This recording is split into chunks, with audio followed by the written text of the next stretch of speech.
What the Friday, hey, what the Friday, what the Friday, ooh, what the Friday, it's Friday, Friday. What the Friday, hey, what the Friday, what the Friday, ooh, what the Friday, it's Friday, Friday, Friday. Greetings, Royals. It's Friday, and welcome back to my channel. If you are new to this channel, please be sure to check out my previous content, like and subscribe for more videos. And if you are a returning Royal family member, welcome, welcome, welcome. Thank you so much for the love and support. Welcome to the first edition of W.T.F, What the Friday. Basically, where I bring you all the goings-ons of what happened this past week in pop culture and everything in between news. So right off the bat, let's get started. Hot topic herself, Wendy Williams. So I did a video alleging that Wendy filed for divorce because, you know, in these streets you can never be too sure. The news isn't always accurate, and sometimes people do things for clicks and views. So it's been confirmed that Wendy Williams has filed for divorce from her husband of 22 years, Kevin Hunter. Well, Wendy has had enough. You can check out my previous video, for my initial thoughts when these allegations basically hit. So Wendy filed for divorce. Sources are saying that she served her husband at work. They are still working together, which is weird. But, it's not hostile. Sources say that behind the scenes, it's not a hostile environment. Like, the co-workers are not weirded out, I guess. And he's agreeing to basically work with Wendy. I mean, my hopes and dreams may be coming true as far as them splitting amicably and it being like a seamless divorce. At this point, listen, Kevin, you've been doing your dirt for God knows how long. If you are a true Wendy watcher and a true Wendy fan, you will know that Wendy wrote a book, Wendy's Got the Heat. In that book, she basically talked about her husband's infidelity. And she also further discussed that a deal breaker for her is lying and a baby outside the marriage. So he didn't keep his end of the bargain, so she served him with divorce papers. But Kevin, you had a good run, honey. You had a good run. So now it's time for you and your bald edges to sign off. I'm so happy for Wendy. I feel like, you know what? I should throw a party, because she's free. Like, Charlemagne went in. If you watch The Breakfast Club, they do have a YouTube channel. Check them out if you haven't already. Charlemagne went in. Angela Yee basically said she feels sorry for Wendy. Charlemagne said, feel sorry for what? She's free. Wendy is free. And then he started going in on Kevin. He called him all types of bums. He said that he's less than a man. DJ Envy said that, he may call you out or he may want to see you in the streets. Charlemagne said, I'm with it. I don't know what exactly it is that Kevin Hunter did to Charlemagne. We can only speculate. But Charlemagne is not here for Kevin. He is totally not here for him. So, as I said in my previous video, I definitely will be on Wendy watch, kind of seeing how this plays out. I'm really still hoping for a seamless, amicable split. So that was all the rage. I think the news of that broke yesterday. This is What the Friday, but it's being uploaded after midnight, so it's a Saturday. Pardon my lateness. I'm going to try to get this video out every week for you guys, at least in the 10 o'clock hour. But we had a little bit of technical difficulties, and I had some personal things to take care of before I basically came on here and kiki with y'all. Okay? So So that's it. Wendy, we'll be watching to see how this plays out. This will be interesting to see how this plays out in the news. I got my little news desk set up here for you guys, so I've taken notes. I always like to kind of stay organized and take notes for you guys. So Wendy Williams, that was like the hottest topic. That was like number one on my list. That was the hottest topic this week. So I mean, we shall see. I mean, I'm here for it. Like I said in my previous video, as far as Wendy, Wendy, run. Write that check and run for your life, girl. Girl, we don't know how much longer we're gonna be here on this earth. So live your life to the fullest. Your son is grown. Wendy, you are 50 some odd years old, 54 if I'm not mistaken. Girl, live your life, Wendy. Okay? Live your life. Kevin will be all right. You still have earning potential, like I previously said. You can still get those coins. She has a book deal in the works. That's the word on the street. That's right, Wendy. Sell your story and get paid for it, girl. I'm here for it. Kudos to you, Auntie Wendy. I'm supporting you in this new life change that you're taking, that you're venturing off into. All right? Moving right along. This topic has been in the news, rightfully so. This has affected a lot of people, myself included, because it's just a tragic situation. As you know, rapper Nipsey, philanthropist, rapper, activist, father, husband, friend, pillar of the community, Nipsey Hustle was gunned down in front of his Los Angeles clothing store, Marathon.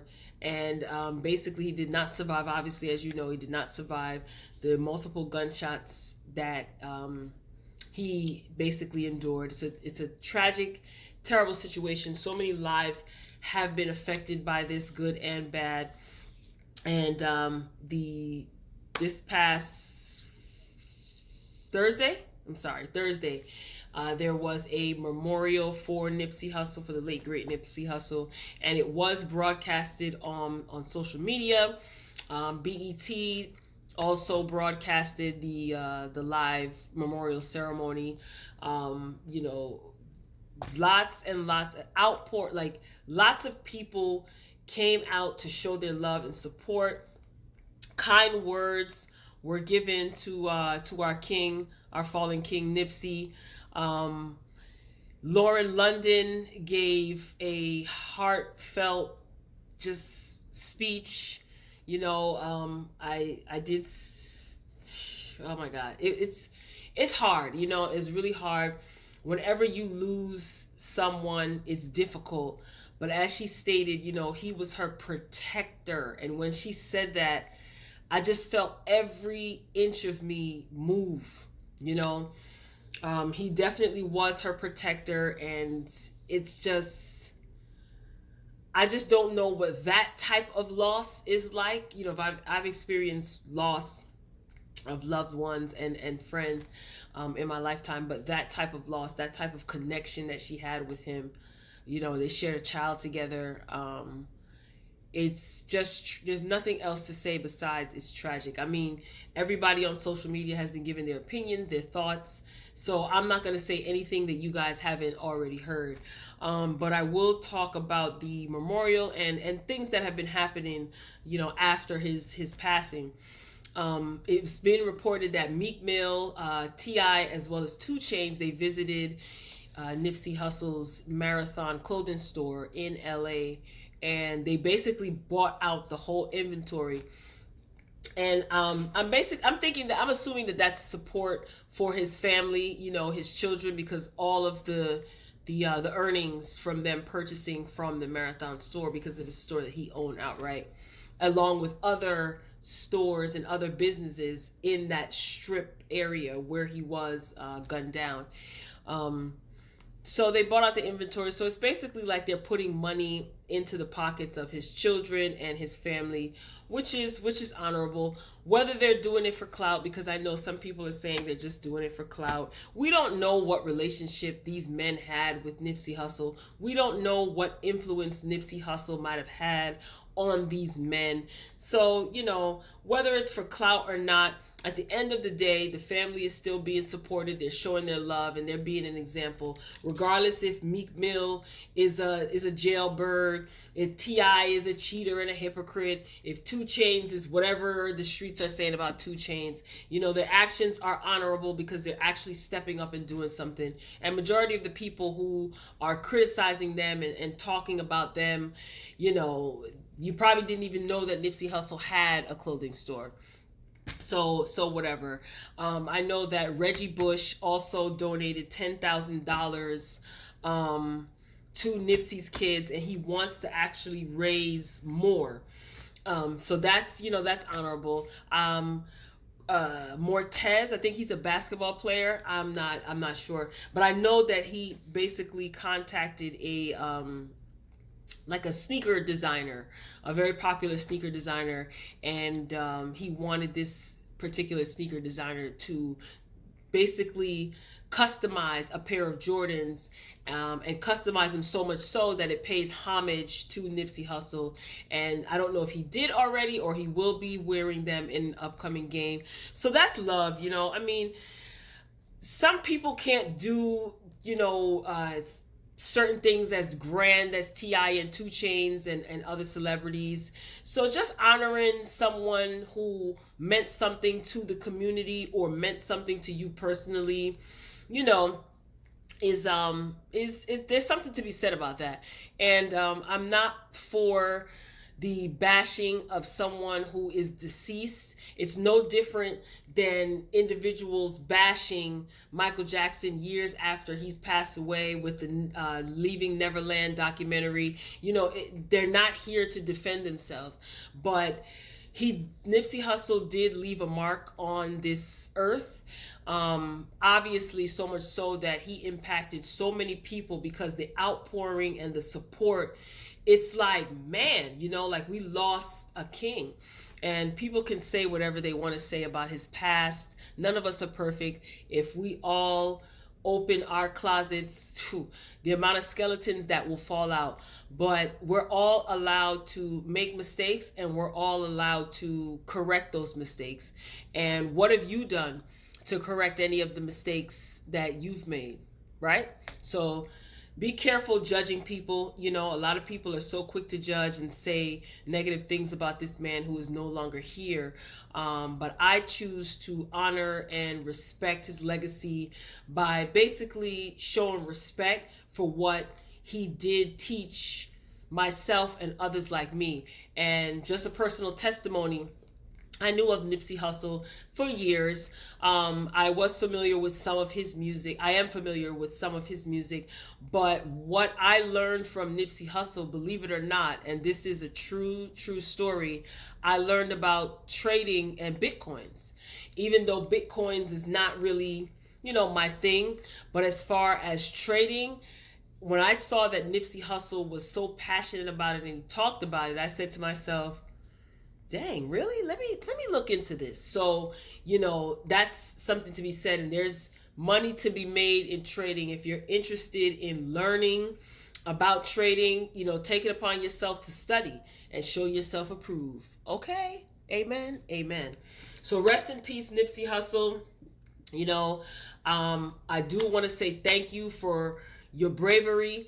Thank you for, enlightening the community. Thank you for trying to teach your community and trying to better your community, one store at a time, one song at a time, one positive act at a time, even if it's through raising your children in a positive light, the way that obviously your parents raised you. His mother, Angelique, or affectionately known as Angel, she gave such a heartfelt, beautiful, soul-touching address to the masses, man. And she just basically said, don't worry for Nipsey. Ermias is his real name. Don't cry for him. Don't mourn for him. He is perfectly fine. He's good. He's at peace. What a strong queen, raised by a queen. So rest in peace, Nipsey Hussle. I'm hoping that others will see this and be motivated to carry on his legacy and also make an imprint of their own in this world. We don't know the day, we don't know the hour, and we do live every day. We only die one time. So while we're here, I just encourage people to just try their best to make the world a better place for you and for me. But it's true. Michael Jackson said it, but it's true. So definitely positive. Barack Obama even wrote a letter. Barack Obama wrote a letter, stating that he did not know Nipsey Hussle personally, but he knew of his music through his daughters, which I thought was so dope. It's like, man, you know what I mean? The Obama girls listen and rock Nipsey Hussle. Wow, and a new demographic is going to be opened up to his music, his conscious music, and his message is going to be spread across the world. And, I'm just hoping that, we continue on the positivity, we continue on being motivated, hustling and doing things for ourselves and being more business minded. So that obviously his death is not in vain because of the outpouring of people. But, even if you spark motivation in one person, that's one more person than the day previously. So, shout out to Nipsey Hussle's family, Nipsey Hussle's family. And again, brother Nipsey, King Nipsey, thank you. Thank you. All right. So moving along, Nipsey's getting mad love. I just, rest in peace, Nipsey Hussle. I can go into, that's a whole nother video, but, I just kind of want to, move on, respectfully move on. The next topic on the list is Christopher Darden. So for those of you who don't know who Christopher Darden is, Christopher Darden, it was the prosecutor in the O.J. Simpson case. So you remember when O.J. tried on the gloves and he was here with it. He was like, OJ was like, gloves don't fit. It was Christopher Darden who basically wanted OJ to try the gloves on, basically to prove that he was at the murder scene and that he was responsible for the murder of Nicole Simpson and her boyfriend. Or her friends, excuse me. Oh Lord.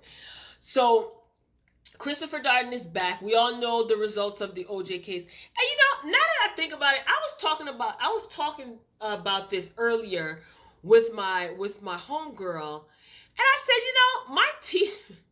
I was in the sixth grade. I think I was in the sixth grade when it was all over the news, breaking story. They interrupt regularly scheduled programming to basically announced the verdict of the O.J. Simpson trial.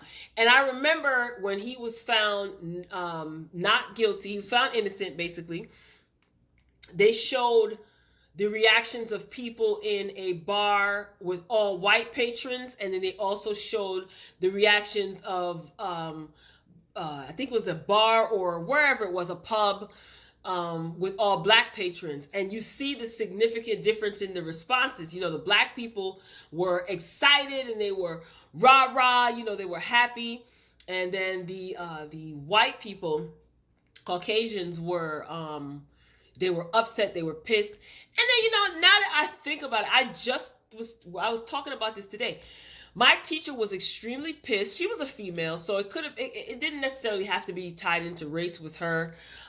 She was a Filipino woman, but she was a woman nonetheless. So, she was upset, she was pissed. But I don't think that was appropriate. I went to Catholic school. I don't think my mother was paying for me to watch the OJ verdict, and she was our English teacher, so I don't understand the correlation. I could see if it was some sort of like world history or politics or anything like that. So whatever, at the end of the day, I just, woo, child. I remember going like this. Yes, that, mind you, I was in the sixth grade. I just looked at it as, I don't want to see another black man go to jail. That was my verdict at the time. What I feel now, I'll refrain from even sharing that with you guys. So Christopher Darden is back, honey. Christopher Darden 2.0 is back, and now he is no longer a prosecutor, because he was getting a lot of heat, if you guys are old enough to remember, when the OJ trial was going on. He was getting a lot of heat. He was called a sellout. He was called an Uncle Tom. And why would you want to be responsible for putting a black man in jail, and you're a black man? Well, Christopher Darden is back, and now he is a defense attorney. But listen, we wanted you to defend black men, but this one is a little bit touchy. So he is now the defense attorney for Eric Holder, who is the man accused of murdering Nipsey Hustle. So he's been accused of murdering Nipsey Hustle, and Christopher Darden showed back up on the scene, honey, like, back and better than ever. And he is defending, Eric Holder. The sad part of all of this is it's like, when you were a prosecutor, you were prosecuting a black man and they called you a sellout. Now you are a defense attorney now, and you're on the side of the defense and you're defending a black man. However, the public is still outraged at the fact that Nipsey was murdered, and they're looking at him like, my God, Darden, like, whose side are you on? How the heck could you defend this man? He's getting death threats like he was when he was on the prosecution for the O.J. Simpson trial. His daughter, poor girl, she's getting death threats as well. She basically went onto social media, and it's sad that you have to go to social media to even tell people this. She goes onto social media to let people know, hey, this is giving me memories of the OJ trial all over again. I am not responsible for what cases my father chooses to take. Duh, but people, blind rage, like, not even blind rage, people, when people are outraged, somebody has to be the victim. So whatever. I mean, I'm really hoping that nothing happens to Christopher Darden and his daughter as well. If I were him, I would just drop the case, because it's like you already have a high profile case under your belt that you lost. So what are you going to do? Try to win this case? I'm confused. Like, what is it that you're trying to do? Because if this man gets off, you and him are both going to be dead black men walking. I hope you understand that. So you better be trying to pull the okie doke and defending him all the while he's going to jail, because listen, the people want this man's head on a platter, because they killed, a hometown hero. You know what I mean? They killed a hero. So I don't know how he's going to come back from this. Yeah, so I don't know. I'm really hoping and praying for her safety. They entered a not guilty plea. It's being said that they're not sure if Christopher Darden is going to be the defense attorney for this young man throughout the entire case, or going to trial, or if he's just going to be his representation during the arraignment.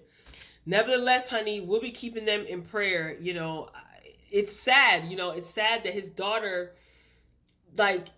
people get so angry. People get so freaking angry that they don't care who they hurt. And it's unfortunate. So, I mean, she absolutely has nothing to do with who her father chooses to represent, obviously. But the sad part is that you have to actually verbalize that to adults. I don't know.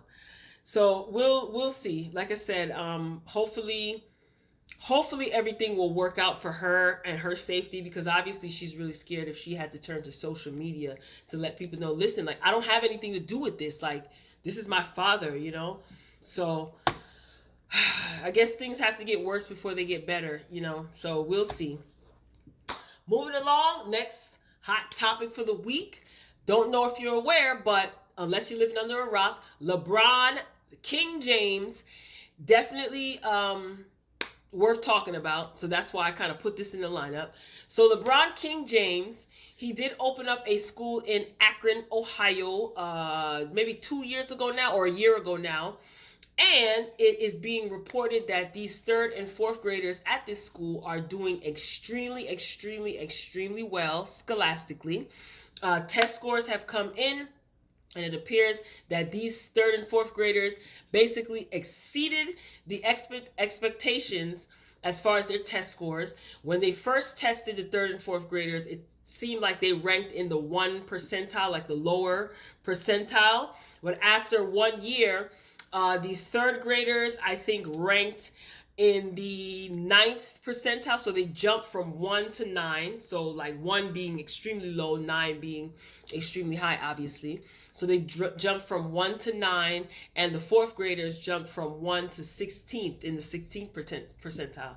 So there's something to be said about that. You know, King LeBron James is out here doing his due diligence. Ugh. So we all know King James is very, very about his community. You know, when I heard that he was actually opening up the school, I said to myself, I wonder why. You know, like, and he kind of gave his opinion. There's a fly in here. Like, what the heck? Anyway, he gave his opinion as to why he was opening the school, and you know, he wanted to do something for his community, obviously, and he loves kids. You know, what a great way to give back. And it's school opened. I didn't hear of any hiccups reported, or if any issues or anything like that reported.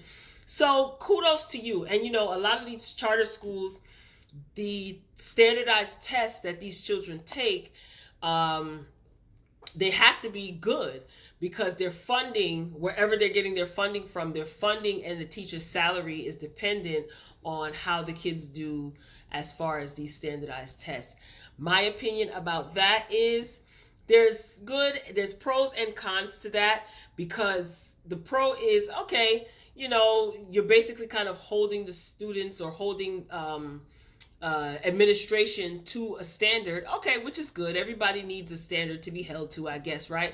But the con with that is you're teaching kids how to take a test instead of how to basically think independently. I don't know if that's going on at LeBron James School, but I'm just saying a lot of these charter schools, you know,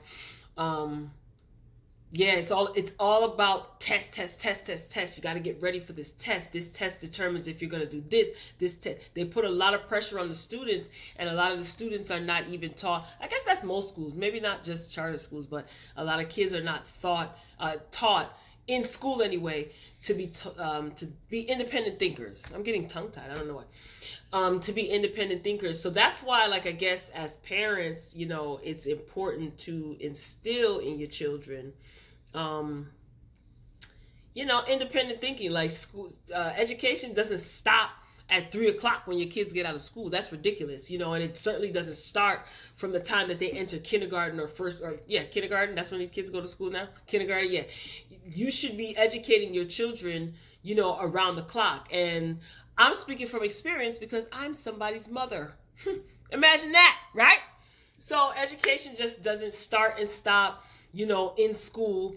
And, you know, you basically, these are your children. You basically have to instill what they don't get in schools, because the curriculum is not set up for them to learn certain things. So it's your job as a parent, you know, to educate your children, you know, not just, you know, arithmetic and reading and writing, but as far as socially educate your children. We're living in a time now where children are exposed to so much nonsense that you have to teach your children, hey, you know, this is going to happen to you. Don't fall for this, because this is what we stand for. This is what we believe. You know, you can have your opinion about this, but it doesn't mean that you have to be a tyrant and force your opinion on other people. You know, you have to socially educate your children as well, because this is a rapidly changing environment. And let me tell you something, things are certainly different than when I was a kid. Like, what these children are exposed to now, Lord have mercy, help us. Like, you really have to kind of stay 2 levels up on things that are going on scholastically and socially. So that's it's a whole nother story. So, you know, I'm proud to hear that LeBron James is making strides in the community to educate the children. That's a positive thing. You know, that's good. So we'll see. We'll see. Hopefully his school will continue to progress. Listen, we don't hide nothing here. I'm scratching my eyelashes. I keep it real, as real as I can get, as real as I can on here. Um, but yes, kudos to LeBron. That's what's up. Keep doing your thing, and kudos. Like, I nothing else to say. I wish you success, continued success in your school and your scholastic endeavors, and hopefully, who knows, you may be able to encourage other people to open up institutions of higher learning. Next, hopefully, a university. Like, open up a new college. A university or high school, whatever you do.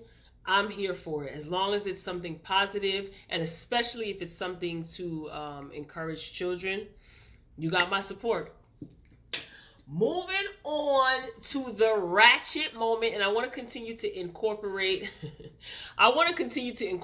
this portion in the WTF, aka What the Fridays series, because I'm 17% ratchet, right? Like, just 17%, So the ratchet moment is, all right, we all know that song, Bust Down Tatiana. I'm going to be honest with you. I actually Googled the lyrics because I wanted to know, like, I'm a geek like that sometimes. I wanted to know what bust down means, and I wanted to know, who is Tati? Is this somebody's name, or is this something, a slang term? I was mortified, okay? That's definitely not a song that any young girl should be listening to or singing. I know it's very catchy, but if you Google the meaning of Bust Down Tatiana, you yourself will see why. And I'm a grown woman, and I am not busting nothing down. Not without a ring. No, ma'am. Anyway, so the ratchet moment of this segment is Blueface, who is the rapper who sings the song Bust Down Tatiana. He visited Angie Martinez's radio show. So they had a conversation. It was an interesting interview. I tried to get through it as much as I could. But Angie Martinez asked Blueface if he heard the different renditions of the Bust Down song, because everybody's been making their own little remixes. So there were several people who did the remix, and he gave his opinion, and I took notes on it. So the first one, it was Cardi B. So Angie says, "What do you think of Cardi B?" He said, "Oh, she gassed it. I loved it." Of course, he's gonna say that he did the official remix with her, and they did a video. Lyrically, I wasn't impressed. Now, mind you, I'm an 80s baby, born in 83. Okay, nothing to hide here. So I grew up in the golden era of hip hop, R&B, and rap music, as well as reggae, because I'm an island girl as well. So the late 80s, not even early, all throughout the 90s, and maybe a little teaspoon of the 2000s. So I was exposed to that golden era. So it's going to take a lot than Tatiana busting down to impress me lyrically.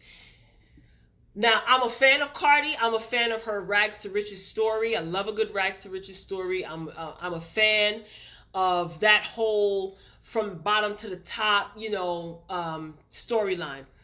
But lyrically, I wasn't impressed. I'm keeping it real. I wasn't impressed. You're talking about someone who is a fan of Lauryn Hill, Nas, Diggable Planets. You understand? Wu-Tang. Come on now. A lot of y'all probably don't even own any music from the aforementioned, geniuses. You understand? Jadakiss, of course. You guys know who Jadakiss is. Biggie, of course. So lyrically, Rakim, come on, Kumo D, Queen Latifah, KRS-One, who is my favorite lyricist of all time. Okay, let me calm down. I don't care if I'm showing my age. Like I said, I was born in 83. You do the math. Anyway, so he said, of course, Cardi gassed it. He loved it. I personally wasn't impressed. Then Angie moved on because she had a list of 5 people she mentioned, and he gave his reply when she mentioned each person. Cardi B, she gassed it. Nicki Minaj, he said, oh, I think he was trying not to be insulting, but he was like, oh, I didn't hear it. But he said he didn't hear the whole thing. Yeah, right. He did say that if she was the one who influenced the Atiana. Like, if you look on social media, everybody puts Atiana or Anna at the end of everything now. So that's the new trend. So he said it was cool from what he heard. Of course, he has to say that because he did the song with Cardi. Designer was next. He didn't even know that Designer dropped a remix. I didn't either.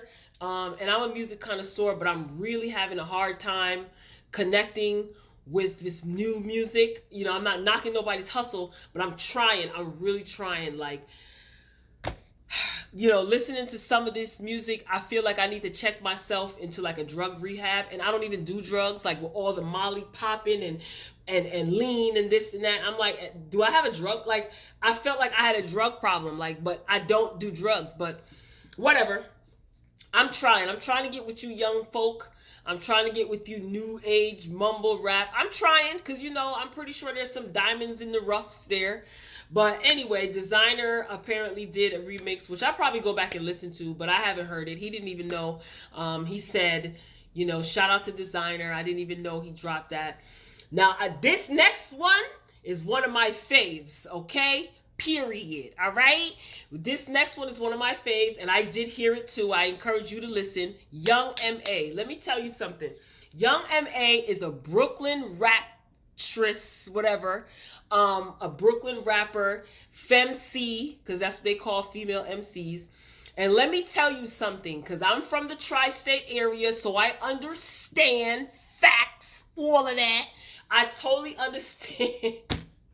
I totally understand. But Young M.A. lyrically, let me tell you something. That girl is fire. Like, as far as like, street, gritty, witty. She has her puns and punchlines. She delivers it hard. And she's not trying to be like anyone else. She's being herself, which I respect. I like Young M.A. I really do. I like her as far as, lyrically is concerned.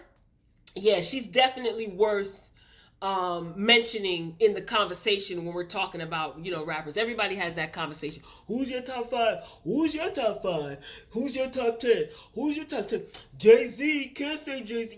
Everybody has their if you're a music connoisseur, everybody has that rap battle conversation. It's like a given. So he did Blueface did say that Young M.A. was his favorite.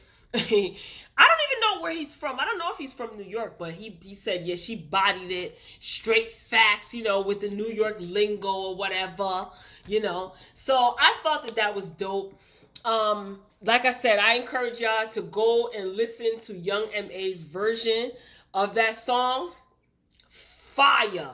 I love Young M.A., man. She's a beast, and I'm here for it. She's so laid back and cool and humble. She's not with all the yin yang and all the beef. She comes through, she spits her hot 16, and she slides left and minds her business. I'm here for it. She's not into the whole industry foolishness.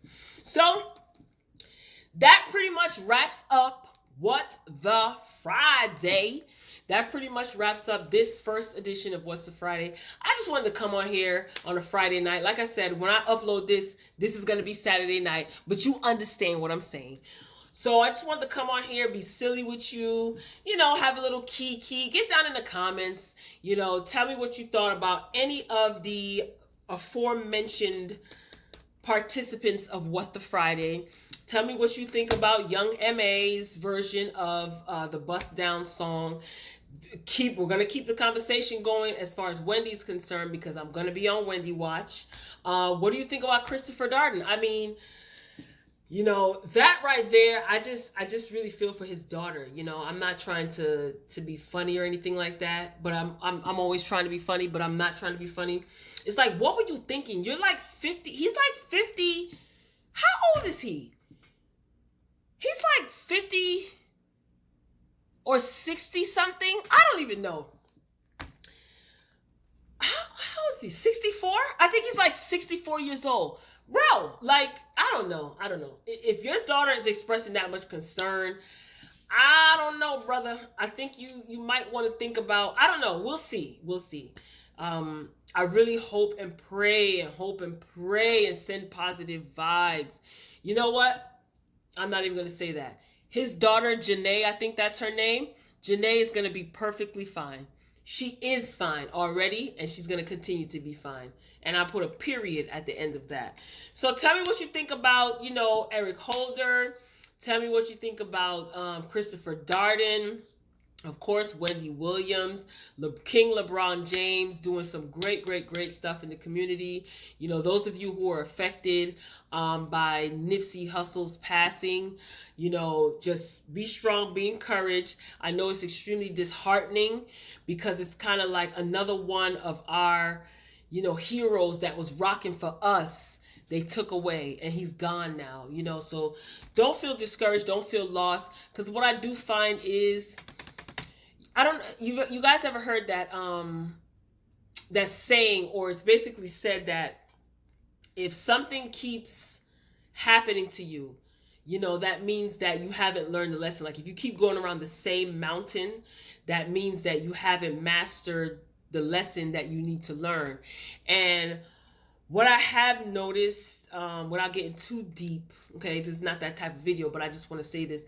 What I have noticed is that every once in a while, we'll get a leader or someone who is an example or someone to guide us every once in a while, since before I was born, and I don't even have to go into naming them, but it's like they come around in a different form. They come around. So to my people who feel like, this was a tough blow and there's no hope, don't ever give up hope, because apparently Nipsey touched thousands, if not millions of people. So someone or a group of people or something is going to rise from that. Like he left his mark on this earth. So apparently, think positive. Obviously he passed his positivity and his thought process and his hard work onto the minds of someone else who may be motivated to change and to live their life in a different manner, because you have people watching you and they may be the next Nipsey Hussle. You never know. So keep a positive frame of mind. Thank you for coming back to my channel and rocking out with me on a Friday night. Even though when I upload this, it's after midnight, it'll be Saturday, but you understand what I'm trying to say. So I look forward to doing this with you, Royal Family, every week. Like I said, I'm 17% ratchet, so we always got to sprinkle a little bit of ratchet in there. So who do you think had the best week ever? Get down in the comments and let me know. Quite frankly, my bet is on Wendy Williams, divorce attorney. That's who's having the best week ever, because whoever he or she is, they just basically secured a bag. Oh, until next time, Royal Family, peace and happy What the Friday.